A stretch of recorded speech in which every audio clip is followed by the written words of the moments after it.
بسم اللہ الرحمن الرحیم عن عبد اللہ بن عمرو رضی اللہ تعالی عنہما قال، حضرت عبداللہ بن عمرو رضی اللہ تعالی عنہما سے روایت ہے، کہتے ہیں قال رسول اللہ صلی اللہ علیہ وسلم کہ رسول اللہ صلی اللہ علیہ وسلم نے ارشاد فرمایا، لا تحل الصدقۃ لغنی ولا لذی مرۃ سوی، صدقہ یعنی زکوٰۃ حلال نہیں ہے مالدار شخص کے لیے اور طاقتور تندرست شخص کے لیے۔ رواہ ترمذی و ابو داؤد والدارمی، اس حدیث کو امام ترمذی، ابو داؤد اور دارمی رحمہم اللہ نے روایت کیا ہے۔ ان عبید اللہ بن عدی بن الخیاری قال اخبرنی رجلان انہما اتیا النبی صلی اللہ علیہ وسلم وهو فی حجۃ الوداع وهو یقسم الصدقۃ فسألاه منها۔ عبداللہ بن عبید اللہ بن خیار رحمۃ اللہ علیہ کہتے ہیں کہ مجھ سے بیان کیا دو لوگوں نے کہ وہ دونوں نبی صلی اللہ علیہ وسلم کے پاس آئے، درحالے کہ آپ حجۃ الوداع میں تھے اور آپ لوگوں میں صدقہ یعنی زکوٰۃ تقسیم کر رہے تھے۔ فسألاه منها، ان دونوں نے نبی صلی اللہ علیہ وسلم سے صدقے میں سے کچھ مانگا۔ فرفع فینا النظر وخفضه، تو نبی صلی اللہ علیہ وسلم نے ہم دونوں میں اپنی نظر ڈالی، اوپر سے نیچے تک ہمیں دیکھا، اوپر سے نیچے تک ہمیں دیکھا، ایک نظر ڈالی اوپر سے نیچے تک۔ فرآنا جلدینی، پھر ہمیں آپ صلی اللہ علیہ وسلم نے طاقتور پایا۔ فقالا، پھر فرمایا، ان شئتما اعطیتکما، اگر تم دونوں چاہو تو میں تمہیں دے تو دوں گا۔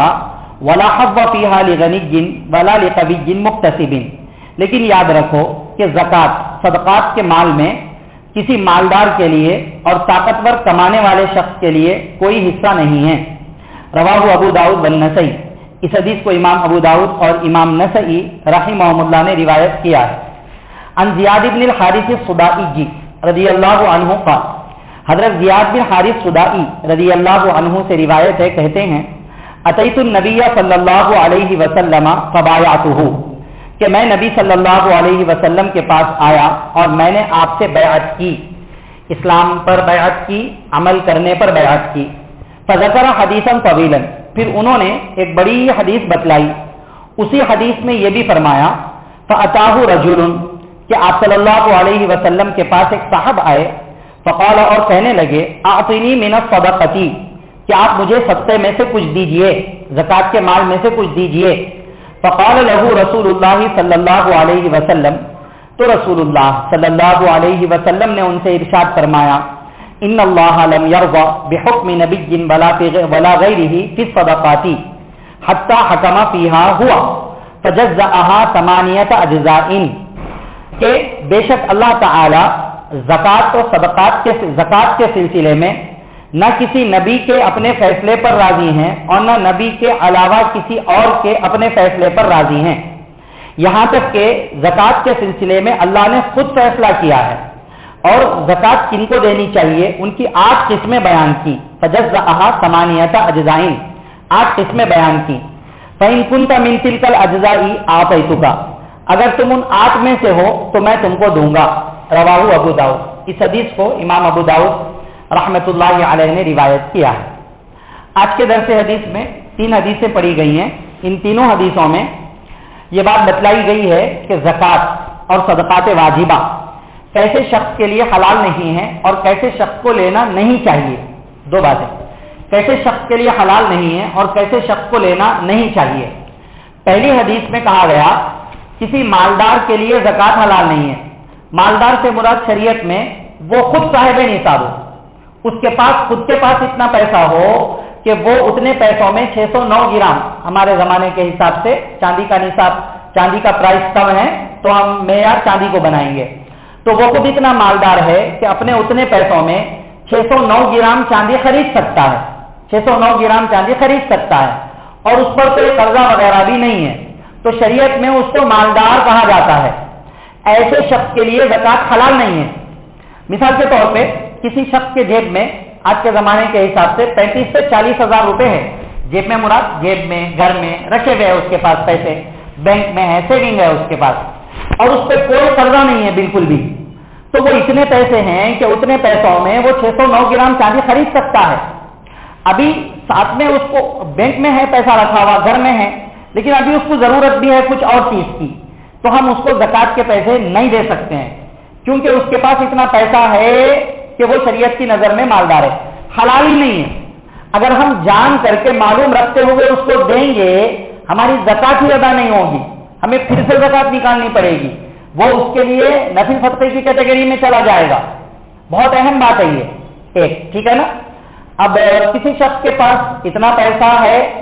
اور وہ خود زکوٰۃ بھی نکال رہا، تو اس کو بدرجہ اولا نہیں دے سکتے، کیونکہ جو شخص زکوٰۃ نہیں نکال رہا ابھی، اس کے پاس اس سے پیسے ہے تو بھی اس کو نہیں دے سک رہے ہم. اچھا، اس میں اور ایک بات یہ سمجھیے، 35-40 ہزار روپے کسی شخص کے پاس ہے، ٹھیک ہے، پیسے ہے اس کے پاس، ابھی آج ہے پیسے، آج کل وہ خرچہ ہونے والے ہیں، ابھی نہیں خرچہ ہوئے، کوئی قرضہ نہیں ہے، کچھ بھی نہیں ہے، کوئی کرایہ نہیں دینا ہے پیچھے کا، کچھ بھی نہیں، آج ہے پیسے، لیکن کل خرچہ ہونے والے ہیں، کسی کام میں، اسکول کی فیس میں، کالج میں، کل ہونے والے ہیں خرچہ. وہ پاس کا پیسہ نہیں ہے، وہ پاس کا اس کو حق دینا نہیں ہے، آگے کے لیے خرچہ کرنا، آگے اگلے مہینے کا راشن لانا ہے یا کچھ بھی نیکسٹ کے لیے وہ کل خرچہ کرنے والا ہے. آج اس کے پاس ہے تو آج ہم اس کو زکوٰۃ نہیں دے سکتے، آج نہیں دے سکتے، کل خرچہ کر لیا، کر لینے کے بعد پھر دے سکتے. ٹھیک ہے نا، یہ بہت اہم بات ہے، کیونکہ شریعت کی نظر میں وہ ان پیسے ہونے تک وہ مالدار ہے، اس لیے اس کو نہیں دیں گے. دوسرا، کوئی شخص ہے اس کے پاس سیونگز کچھ بھی نہیں ہے مگر طاقتور ہے، صحت مند ہے، کما سکتا ہے، وہ کما کر کھا سکتا ہے وہ، تو ایسے شخص کے بارے میں پہلی حدیث میں کہا اس کے لیے بھی حلال نہیں ہے، حرام ہے، اس کو بھی نہیں دینا چاہیے. مگر اس شخص کے بارے میں حلال نہیں ہونے کا حکم اور دیے تو زکوٰۃ ادا نہیں ہونے کا حکم منسوخ ہو گیا. وہ اس کے بعد والی جو حدیث پڑھی گئی ہے اس میں ہے وہ کہ آپ صلی اللہ علیہ وسلم نے دو لوگوں کو اوپر سے نیچے تک دیکھا، بڑے طاقتور دکھ رہے، تو ان کو آپ صلی اللہ علیہ وسلم کیا بولے، اگر تم لوگ چاہ رہے تو دے دیتا ہوں میں، لیکن ایک طاقتور اور کمانے والے شخص کو نہیں لینا چاہیے، حلال نہیں ہے. اگر وہ حرام تھی اور دینے سے زکوٰۃ ادا نہیں ہوتی تو نبی ایسا کیسا بول سکتے کہ تم لوگ چاہ رہے تو دے دیتا ہوں. ایک حرام کام کو کوئی چاہ رہا تو نبی کیسا کر دیتے، نہیں کر دیتے نبی. اس سے پتا یہ چلا کہ اگر کوئی شخص طاقتور ہے، کمانے والا ہے اور ابھی کچھ بھی سیونگز نہیں ہے اس کے پاس، اس کو ہم زکوٰۃ دیے تو زکوٰۃ ادا تو ہو جاتی. بات ہی ایسے شخص کو چاہیے کہ خود نہ لے وہ خود نہ لے، وہ خود کمائے، محنت کرے، محنت کر کے اپنا گزارا کرے، کیونکہ اللہ نے طاقت دی ہے. اور جو کمزور ہیں، غریب ہیں، ویسے لوگوں کو لینے دو، تم تو کما سکتے ہو، یہ بتلانا مقصود ہے دوسری حدیث کے اندر. تیسری حدیث میں آپ صلی اللہ علیہ وسلم نے یہ کلیئر کر دیا زکوٰۃ کس کو دینا چاہیے، وہ اللہ نے خود بیان کر دیا قرآن کریم میں 10ویں پارے میں، آدھے پارے کے بعد اس کا تذکرہ موجود ہے کہ اللہ نے خود ہی تقسیم کر دی کہ زکوٰۃ ان کو 8 قسمیں اللہ نے بیان کی. ان 8 کے علاوہ کوئی 9ویں قسم نبی نے فرمایا نہ نبی کو اجازت ہے لانے کی اور نہ نبی کے علاوہ کسی اور کو پرمیشن ہے، کوئی بھی نہیں لا سکتے. 8 قسمیں اللہ بیان کر دیے،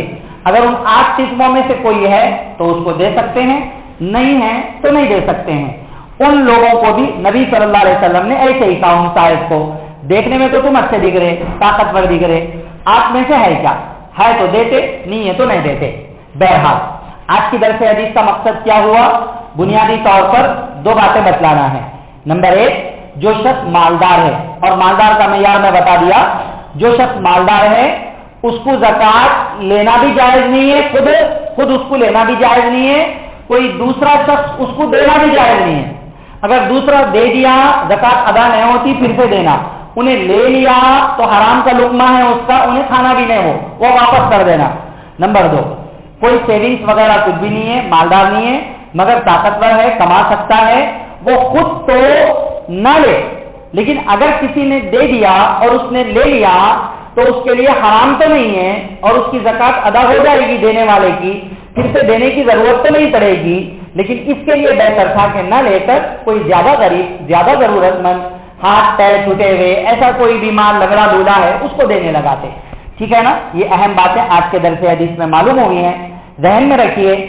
اور اہم بات اس چیز کی طرف توجہ دلانا ہے کہ اللہ نے ہاتھ پیر سلامت دیے ہیں، محنت کریں، کمائیں، کھائیں، اپنے بیوی بچوں کی ذمہ داری خود اٹھائیں، لوگوں کے مال کے اوپر ڈیپینڈنٹ نہ رہیں، لوگوں کی جیب کی طرف میں نظر نہ کریں۔ جس کی امید لوگوں سے بن جاتی ہے اللہ تعالیٰ اس کی کمائی میں سے برکت اٹھا دیتے ہیں، اس لیے اس کی طرف توجہ دینا ہے۔ ٹھیک ہے، دعا فرمائیے اللہ تعالیٰ مجھے، آپ کو، سب کو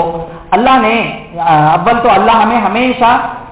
مرنے تک، آخری دم تک سلامت رکھے، تندرست رکھے اور دوسروں کے حقوق، اپنی ذات کے حقوق ادا کر سکیں، اس قابل رکھیں، آمین۔ اور جب تک اللہ نے صحت دی ہے، صحت کا فائدہ اٹھاتے ہوئے، صحت کو غنیمت جانتے ہوئے خود کما کر کھانے اور دوسروں کو کھلانے اور حقوق ادا کرنے کی توفیق اللہ تعالی ہم میں سے ہر ایک کو نصیب فرمائے،